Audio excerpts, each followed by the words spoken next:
أعوذ بالله من الشيطان الرجيم بسم الله الرحمن الرحيم الحمد لله الذي هدانا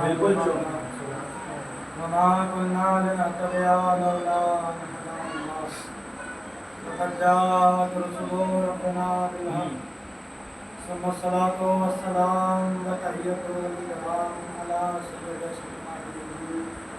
سر الله في كل موجود ونقطة دائرة الوجود صاحب لواء الحمد والمقام المحمود الفاتح لما سبق والفاتح لما سبق المؤمن الحق القاسم محمد اللهم صل على محمد وآل محمد آل الطيبين الطاهرين المعصومين المظلومين ولعنة الله على أعدائهم أجمعين من الآن إلى قيام الدين أما بعد فقد قال الله تبارك وتعالى في محكم كتابه الكريم بسم الله الرحمن الرحيم قال رسول الله صلى الله عليه وآله وسلم حسين مني وأنا من حسين صلوات محمد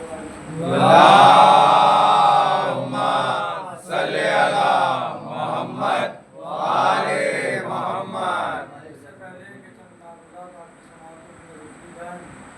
اپنی چھوٹے سے علم کی ٹوکری میں سے ٹوٹے ٹوٹے الفاظ آپ کی معتبر سماعتوں تک پہنچائے گا گزار ہم اور 3 مرتبہ سورہ توحید کے بعد فرما کر مرحوم اظہر علی بن اسماعیل علی اور مرحوم سمیر علی ولد سلیم مرحوم مبارک علی ولد یوسف علی مرحوم خیبر علی ولد غلام بسم اللہ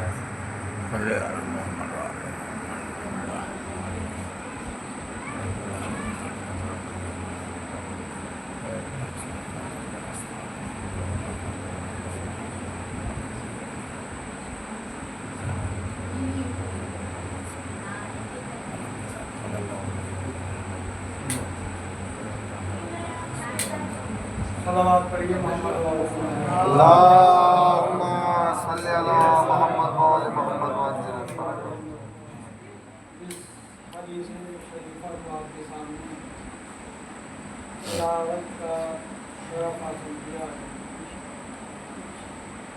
پیغمبر اسلام کائنات کے عظیم شان نبی پیغمبر دو جہان وہ نبی کی جیسے اللہ نے رحمت للعالمین بنا کر بھیجا اس اسلام کے لیے بھیجا کہ جس کے معنی ہی ہم کو سلامتی کے ہیں، اس اللہ نے بھیجا کہ جو خود رحمان الرحیم ہے۔ تو جملہ کہہ دوں کہ اس اسلام کا سب سے پہلا لغتی معنی سلامتی کے ہیں، اسلام کے لغتی معنی سلامتی کے ہیں، اور جس اسلام کے نبی کے لیے اللہ نے قرآن میں رحمت للعالمین کا لفظ استعمال کیا ہو اور جو خود خدا استعمال کر رہا ہے وہ خود رحمان الرحیم ہے، تو مجھے انصاف سے بتائیں جب اتنے سارے مبارک لوگوں کے درمیان انسان پرورش کر لے تو اسلام کا ماننے والا دہشت گرد کیسے ہو سکتا ہے؟ بس نبی کریم نے فرمایا حسین منی وانا من حسین۔ حدیث آپ لوگوں کے سامنے سینکڑوں بار ہزاروں بار پڑھی جا چکی ہوگی، لیکن نبی کا ایک ایک حرف پوری کتاب ہے۔ نبی نے کہہ تو دیا کہ حسین منی وانا من حسین، حسین مجھ سے ہے اور میں حسین سے ہوں۔ پوچھنے والے نے پوچھا یا نبی اللہ حسین آپ سے ہیں یہ بات تو سمجھ آتی ہے، لیکن آپ حسین سے ہیں یہ سمجھ نہیں آتا۔ صلوات پڑھیے محمد و آل محمد۔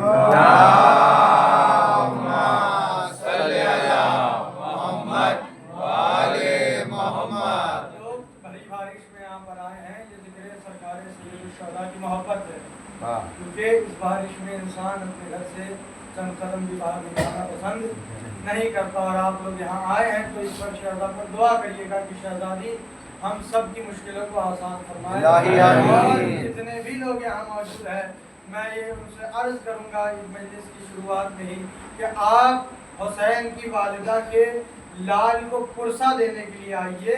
حسین کی والدہ آپ کی تمناؤں کو آپ سے زیادہ جانتی ہیں. آپ اگر آ رہے ہیں اور یہاں آپ آئے بھی ہیں تو خود نہیں آئے ہیں, آپ بلائے گئے ہیں. خود کیوں نہیں آئے ہیں؟ آپ بلائے گئے ہیں کیونکہ اللہ نے قرآن میں کہا ہے انما یرید اللہ لیذھب عنکم الرجس اہل البیت ویطہرکم تطہیرا. کہ اے نبی ہم نے آپ کے اور آپ کی آل سے نجاست کو دور رکھا ہے. قرآن کے لیے بھی اللہ نے کہا وما یمسہ الا المطہرون, اور قرآن کو چھو ہی نہیں سکتا سوائے وہ کہ جو مطہر ہو, جو پاک و پاکیزہ ہو, جو پاک ہو. تو پتہ یہ چلا کہ یہاں پر آنے والا وہی ہوگا کہ جو پاک تینت ہوگا. اب پاکیزگی ماں کے دامن سے آتی ہے, پاکیزگی ماں کے دامن سے آتی ہے, تو یہاں پر آنے والا حلالی بھی ہوگا اور ماں کے دامن کی طرف سے پاک بھی ہوگا. اور ہمارے پانچویں امام محمد باقر علیہ السلام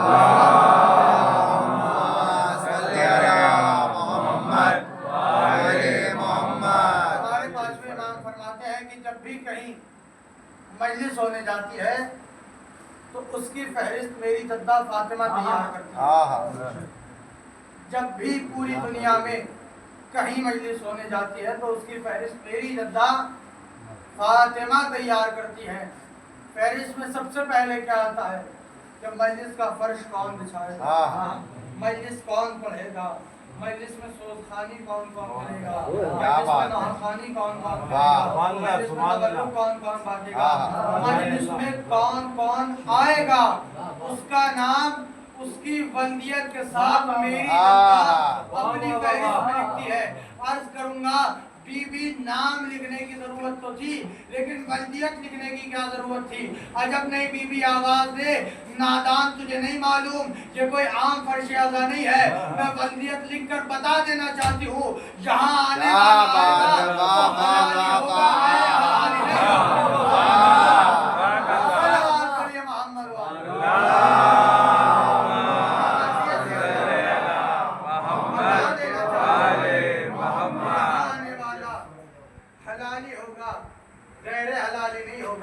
تو پتہ یہ چلا کہ بی بی زہرا نے فہرست بنائی.